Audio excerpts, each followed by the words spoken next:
ពេលព្រឹកអ្នកក្រោកមិនរួចបែរជាមានអ្នកផ្សេងអាចក្រោកបានការលំបាកដែលអ្នកមិនអាចទ្រាំបានបែរជាមានអ្នកផ្សេងអាចទ្រាំបាននៅពេលអ្នកមិនអាចពុះពៀបន្តទៀតបានសូមចេញទៅក្រៅហើយមើលជុំវិញខ្លួនមើលនៅក្នុងរាត្រីងងឹតឈឹងកម្មករនៅតែធ្វើការថែមម៉ោងដោយញើសហូរជូរខ្លួននៅផ្សារបន្លែម៉ោង2ព្រឹកភ្លើងភ្លឺចិញ្ចាចអ្នកលក់បន្លែកំពុងចរចាតម្លៃជាមួយអតិថិជននៅហាងអាហារពេលព្រឹកម៉ោង3ទៀបភ្លឺក្រោមពន្លឺភ្លើងពណ៌លឿងស្រអាប់គេចាប់ផ្ដើមរៀបចំគ្រឿងផ្សំដើម្បីឲ្យជីវិតរឹតតែប្រសើរជាងមុនម៉ោង4ព្រឹកនៅលើដងផ្លូវ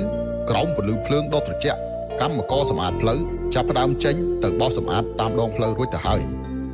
ប្រសិនបើសូម្បីតែការរកលុយរបស់អ្នកត្រូវការអ្នកដទៃមកលើកទឹកចិត្តត្រូវការអ្នកតាមដាននិងជំរុញអ្នកខ្ញុំសូមណែនាំថាកុំទៅធ្វើវាអីការរកលុយគឺពិបាកណាស់ប៉ុន្តែការអត់លុយកាន់តែពិបាកទៅទៀតការចាយលុយអ្នកដទៃពិបាកបំផុតប៉ុន្តែការយំនៅពេលទៅខ្ចីលុយគេកាន់តែពិបាកជាងនេះទៅទៀត